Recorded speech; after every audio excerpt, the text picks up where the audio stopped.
বক্তব্য নিয়ে আসছেন ইসলামী ছাত্র আন্দোলন বাংলাদেশের।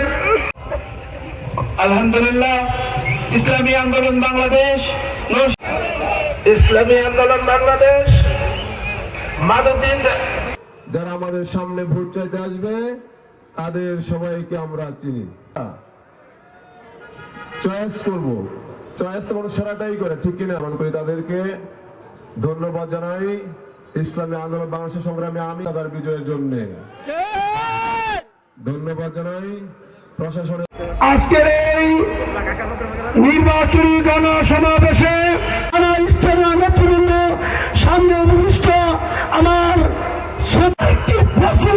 সারা বাংলার সকল সেক্টরগুলো দখল, মহিষেশ্বরা ইউনিয়নের সম্মানিত চেয়ারম্যান, যে সকল প্রার্থী রয়েছে আগামী 12 তারিখে তাদেরকে ইনশাআল্লাহ।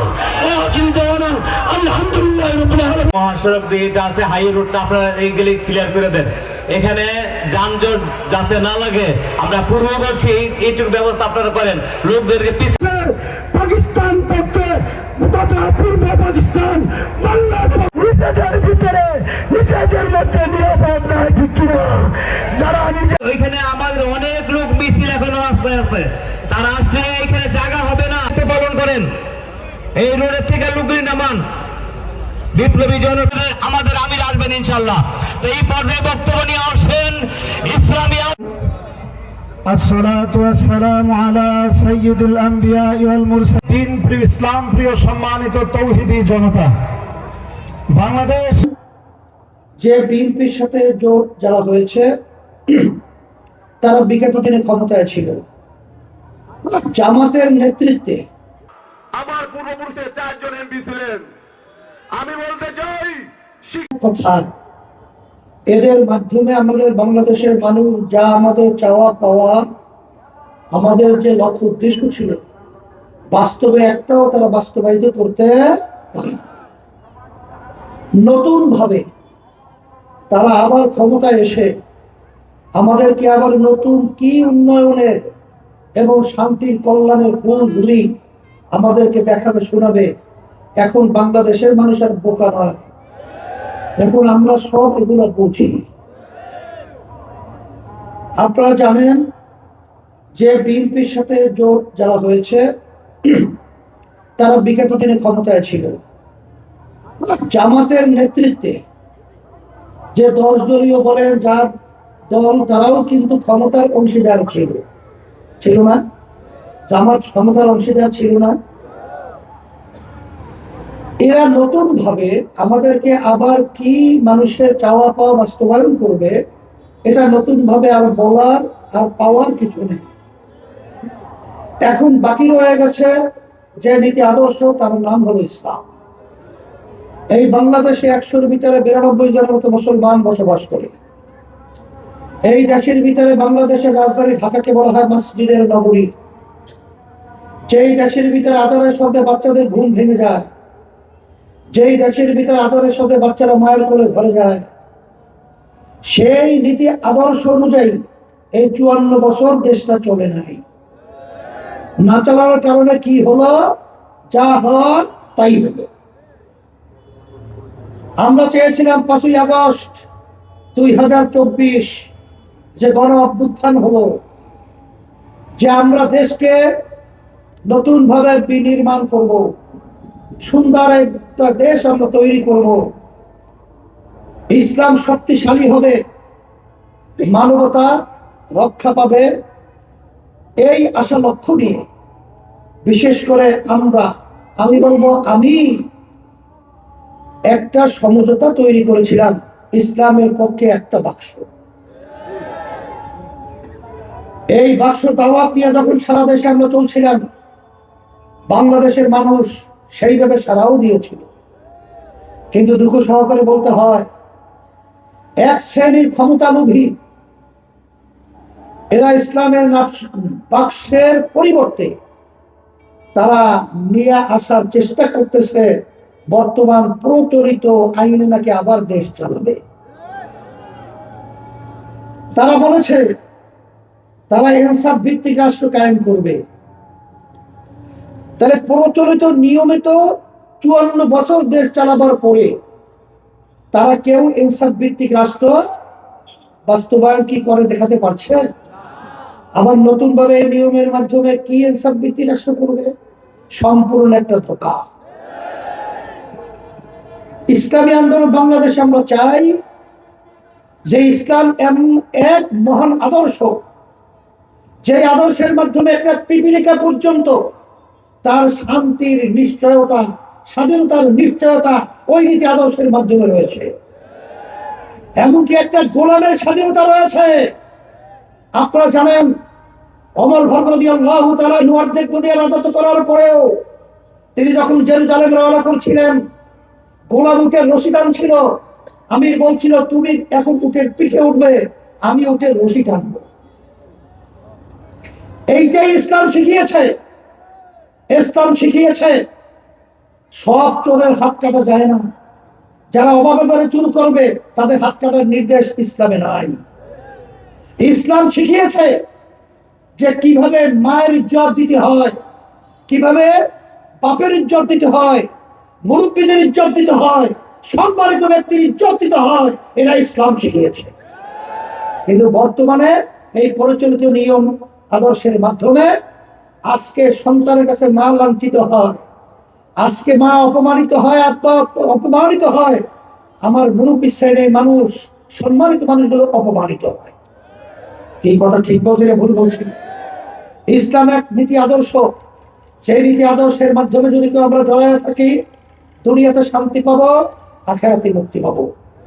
যখন আমরা দেখলাম সমঝোতার মধ্যে তারা যখন নাকি নেতৃত্ব নিয়ে গেল জামাত, এবং তারা প্রচলিত নিয়মে তারা দেশ পরিচালনা করবে, যখন এটা আমরা বুঝতে পারলাম, তখন আমরা কঠিন এক সিদ্ধান্ত নিয়ে ইসলামকে বাংলার জমিনে উঁচু করার জন্য, মানবতাকে রক্ষার জন্য, দেশকে সুন্দর করার জন্য আমরা তখন ঘোষণা দিলাম, ইসলামী আন্দোলন বাংলাদেশ হাত পাখা প্রতীক নিয়ে ইসলামের পক্ষে একাই নির্বাচন করব, বাংলাদেশকে পরিবর্তন করব, সোনার দেশে পরিণত করবো ইনশাআল্লাহ। আপনারা দেখেছেন মুখে একটা কাজে আর একটা, আমাদের সামনে বলে একটা, আর গোপনে যাইয়া বৈঠক করে আমেরিকার দূতাবাসে। মুখে বলে একটা, আর যাইয়া গোপনে বৈঠক করে ভারতের সাথে। আমরা পরিষ্কার বলবো, বৈঠক হতেই পারে, গোপন কেন? তাহলে সেই গোপনের মধ্যে ডাল মে কুছ কালো হ্যায়, এটা বাংলাদেশের মানুষ বুঝে গেছে। আর ধোঁকা দিয়ে আমাদেরকে ধোঁকায় ফেলানো যাবে না। এই দেশকে রক্ষার জন্য, ইসলামকে রক্ষার জন্য যারা দেশকে ভালোবাসেন, আমরা মনে করছেন একা হয়ে গেছে, ঠিক না? আমরা একা নই, আমাদের সাথে আল্লাহ আছে, আমাদের সাথে সম্মানিত উলামায়ে কেরাম আছে। যারা ইসলামকে ভালোবাসে তারা আল্লাহর ভজনে আমাদের সাথে আছে, যারা দেশকে ভালোবাসে তারা আল্লাহর ভজনে আমাদের সাথে আছে। আমি সারা দেশে সফর করার পরে যারা দেখেছি, যারা নাকি দেশকে ভালোবাসে, ইসলামকে ভালোবাসে, যারা এই দেশের কল্যাণ চায়, মানুষের মুক্তি চায়, তারা ইসলামী আন্দোলনকে তারা সাদরে আন্তরিকভাবে গ্রহণ করেছে। এবং সম্মানিত উলামায়ে কেরামদেরকে বলবো, ইসলাম প্রেমিক আমার ভাইদেরকে, মা বোনদেরকে বলবো, এবং যারা দেশকে ভালোবাসেন তাদেরকে বলবো, হয়তো অনেকে মনে করতে পারেন যে আজকে একা তারা কিভাবে বিজয় হবে। আমি পরিষ্কার বলছি, আপনারা সবাই যদি দেশকে ভালোবাসেন, ইসলামকে ভালোবাসেন, তাহলে আপনারা সবাই যদি একত্রিত হয়ে হাত পাকা পুর থেকে ভোট দেন, তাইলে তো আল্লাহর ভোটের বিজয় হয়ে যায়। এখন মুখ বন্ধ করলে হবে না, আমাদের সকলের মুখ খুলতে হবে, সবাই রাস্তায় নামতে হবে, হাত পাকা পুর থেকে ভোট দেওয়ার জন্য আমার ভাইদের কাছে, মা বোনদের কাছে দাওয়াত পৌঁছাতে হবে, দেশকে পরিবর্তন করতে হবে, দুর্নীতির এই বাংলার জমির ভিতরে কবর রচনা করতে হবে। আমরা সাথে সাথে সকলকে বলবো যে আমরা 54 বছরের মধ্যে আমরা দেশ দেখেছি, আর বারবার মায়ের কোল খালি করতে চাই না, আমাদের দেশের টাকা বিদেশে পাচার করতে চাই না, আর ইসলাম নিয়ে তালবাহার আমরা দেখতে চাই না। যদি এর থেকে মুক্তি হতে হয়, আসেন আমরা সবাই এক একাকার হয়ে, আর বেশি দিন কিন্তু বাকি নাই, কয়েকদিন পরেই জাতীয় নির্বাচন। আমরা হাত পাকা প্রতীক বাক্স বাংলাদেশে একটা ইসলামের পক্ষে, সেই বাক্সের নাম কি? হাত। ইসলামী আন্দোলনের পক্ষের বাক্সে হাত পাকা একটা ইসলামের পক্ষে বাক্স। আর কেউ ইসলামের পক্ষে বাক্স দাবি করতে পারবে? যদি নাই পারে, তাহলে আমি সকল উদাত্ত আহ্বান জানাবো, আল্লাহর ফজলে করবেন। অনেকে মনে করেন যে এরা যদি ক্ষমতায় যায় কি হবে, চরমনায় খবর নিয়ে দেখবেন হিন্দুরা পর্যন্ত আজকে তারা বক্তব্য রাখছেন যে আমরা এই চরমনাইতে আমরা মায়ের করে সন্তান যেরকম থাকে এরকম আমরা এখানে বসবাস করছি। এই কথা ঠিক না? ঠিক। আওয়ামী লীগের ভাইরা ভয় পায়, অন্যান্য আমার ভাইরা ভয় পায়।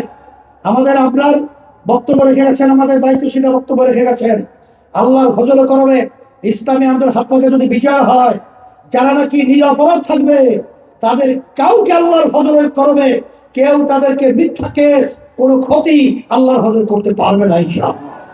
এবং এই দেশ সামনের দেশ হবে, সবার মুখে আল্লাহর ফজলে করবে হাসি ফুটাতে পারবো ইনশাআল্লাহ। এ সাহস আল্লাহর রহমতে আমাদের আছে। সেই দিক থেকে আমি সকল বিরত আহ্বান জানাচ্ছি। সম্মানিত ওলামায়ে কেরামদেরকে বলবো, এখন মুখ বুঝে থাকলে হবে না, তাহলে কিন্তু চোরায় মাল নিয়ে ভাগবে। মাঠ খালি থাকলে কিন্তু আগাছা জন্মাবে। ভালো জানেন, মুখ খোলেন এবং আপনার সাধ্য শক্তি অনুযায়ী কাজ করেন, তাহলে আল্লাহর ফজলে করবে সৎ হক ইসলাম বিজয় হবে ইনশাআল্লাহ। আপনাদের এত কষ্ট করে এখানে আসায় এবং এত সুন্দর একটা প্রোগ্রাম আপনারা করেছেন, আমি সকলকে ধন্যবাদ জানাই এবং ঘরে যাব এবং সকলকে দাওয়াত দিব। আর আমাদের প্রার্থীরা এখানে আছে, এখানে নরসিংদীর 100 জন, আমাদের আসামি কেমন ভূঁইয়া, সাইফুল্লাহ প্রধান,